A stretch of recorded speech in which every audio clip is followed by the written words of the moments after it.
আসসালামু আলাইকুম SSC 25 batch. So আমাদের এসএসসি সাজেশন সিরিজের আরও একটা ভিডিওতে তোমাদের সবাইকে স্বাগতম। আজকে আমরা ইংরেজি প্রথম পত্র এবং দ্বিতীয় পত্র, অ্যাকচুয়ালি এখানে দ্বিতীয় পত্র উল্লেখ করে দেই, ইংরেজি প্রথম পত্র এবং দ্বিতীয় পত্রের একটা সাজেশন ক্লাস করব। ক্লাস তো না, অ্যাকচুয়ালি আমি জাস্ট তোমাদেরকে টপিক বলে দিব। সো যারা যারা ইংলিশ নিয়ে একটু পেইনে আছো, তোমরা একটু মনোযোগ সহকারে এই ভিডিওটা দেখবা। আশা করি তোমাদের ভালো লাগবে। তো আমরা কথা না বাড়ায় শুরু করি। আচ্ছা, তুমি দেখো যতগুলো সাজেশন ক্লাস করছো প্রত্যেকটাতে টপিক লেখা ছিল, প্রত্যেকটাতে আমি বলে দিচ্ছিলাম এক্স্যাক্টলি কি আসবে, কিন্তু ইংলিশের ক্ষেত্রে আমি কিছু লিখতে পারি নাই। কেন লিখতে পারি না বলি। দেখো, ইংলিশে সিন প্যাসেজ আসে, আনসিন প্যাসেজ আসে। সিন প্যাসেজ আসে দুইটা অনেক ক্ষেত্রে, এবং তোমাদের হলো গ্রামাটিক্যাল আইটেমস আসে। এই জিনিসগুলোকে আসলে কমন ফেলানো যায় কিনা? উত্তর হলো কমন ফেলানো যায়, কিন্তু এসএসসি পরীক্ষার ক্ষেত্রে একটা বোর্ড স্পেসিফিক ব্যাপার আছে, বোর্ড স্পেসিফিক। সো আমি তোমাকে বললাম যে এই সিন প্যাসেজটা আসবে, পরে কিন্তু দেখা গেল ওটা আসলো না। সো তোমাকে সিন প্যাসেজই পড়তে হবে 10টা-15টার মতো। সো 10-15টা বলে দিলে ওটা আসলে সাজেশন হইলো না।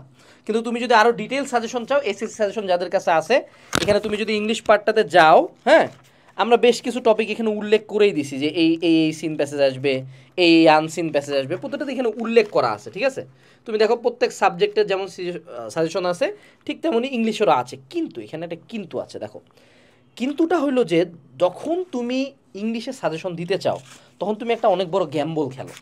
গ্যাম্বলটা কি বলো? গ্যাম্বল হলো যে, যেমন ধরো আমি তোমাকে বললাম যে এই এই সিন প্যাসেজ, এই আনসিন প্যাসেজ পড়ো। ঢাকা বোর্ড একরকমভাবে করে, অন্যান্য বোর্ড আরেক রকমভাবে করে। সো ইউনিভার্সাল কোশ্চেন হয় সায়েন্সের সাবজেক্টগুলোতে, বাংলা সাবজেক্টগুলোতে, কিন্তু ইংলিশের ক্ষেত্রে একটা বোর্ড স্পেসিফিক ব্যাপার আছে।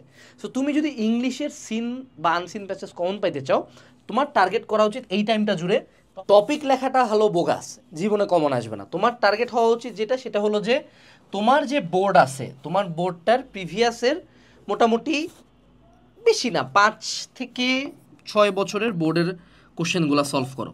এখন তুমি 5 থেকে 6 বছর তোমার বোর্ডের কোশ্চেন হয়তো অনেক ক্ষেত্রে পাবা না।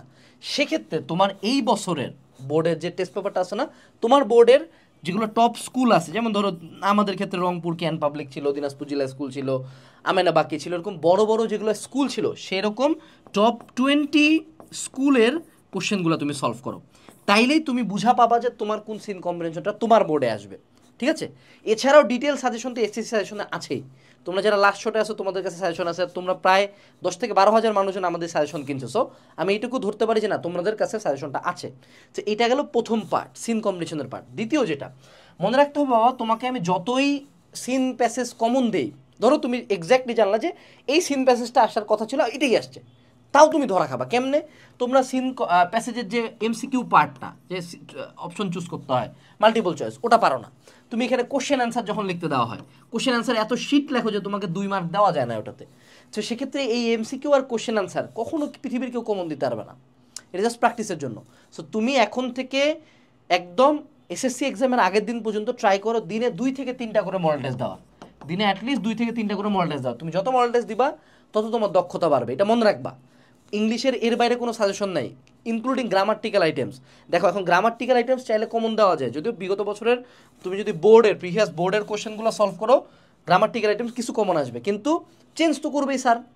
ন্যারেশন যেটা দিছে, হয়তো ওই যে চুল কাটে ফেলার যে একটা এক বেটি চুল কাটে দিয়ে ক্রিসমাসে জুতা মুতা কিনে, ওই গল্পই দিছে, কিন্তু একটু চেঞ্জ করে দিছে।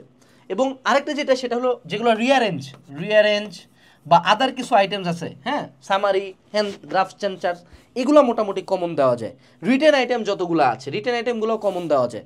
সো এইগুলোর ক্ষেত্রে সাজেশন যে কোনো একটা ফলো করলেই হয়, কিন্তু রিটেন আইটেমের সাজেশন ফলো করলেও কী হবে? তুমি তো ট্রাফিক জ্যাম মুখস্থ করে যাবা না, তাই না? সো এই জন্য জাস্ট যেগুলো তোমার সাজেশনে দেওয়া আছে, সেগুলো কোনো একটা রিটেন বই থেকে পড়ে ফেললা, এটা হলো তোমার আরেকটা সাজেশন। সো রিটেন আইটেম কি?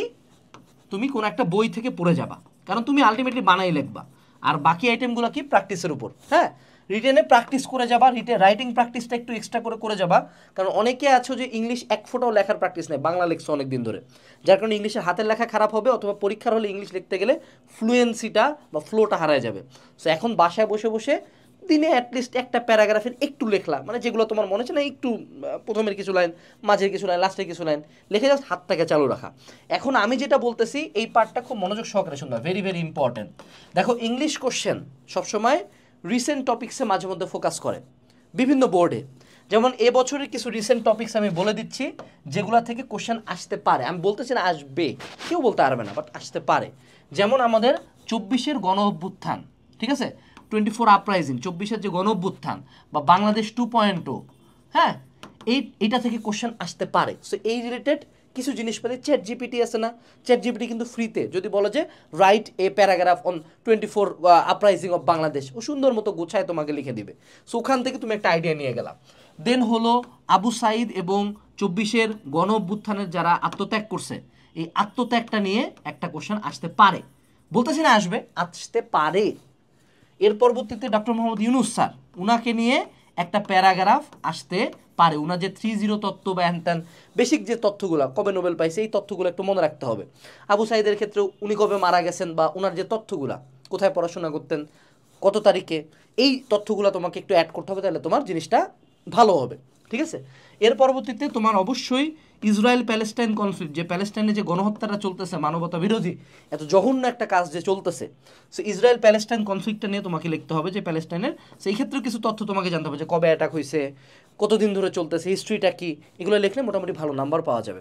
ইসরায়েল প্যালেস্টাইন এবং রাশিয়া ইউক্রেন, এটাও মোটামুটি ট্রাম্প আসার পরে talk of the country, talk of the world, Russia Ukraine war, এটা নিয়েও আসতে পারে। আর লাস্ট বাট নট লিস্ট, সেটা হলো সিরিয়া যে আমাদের এত বছর পরে মুক্ত হইল, এই জিনিসটা একটু পড়ে যাও। এগুলা জাস্ট আইডিয়া নিয়ে যেতে হবে, অর্থাৎ এগুলো যে তথ্যগুলা, দ্য ইনফরমেশনস, হ্যাঁ, ইনফরমেশনসগুলো মনে রাখতে হবে, তারপর মনের মাধুরী মিশে আমরা লিখবো। কিন্তু অল অফ আ সাডেন যদি আমাকে বলে সিরিয়ার কনফ্লিক্ট, আমি খালি জানি বাশার আল আসাদ পড়ছে, কবে পড়ছে, কত বছর ধরে পড়ছে, নতুন প্রধানমন্ত্রীকে, দেশে কি হচ্ছে, কত বছর ধরে চলছিল, কি কি পক্ষ ছিল, এগুলো তো একটা আইডিয়া রাখতে হবে। সেগুলো চ্যাট জিপিটিকে বললেই সুন্দর মতো লিখে দিবে। আমি বারবার চ্যাট জিপিটি বলি কারণ তোমরা স্মার্ট জেনারেশন, ঠিক আছে, তোমরা স্মার্ট জেনারেশন, তোমাদের পারা উচিত।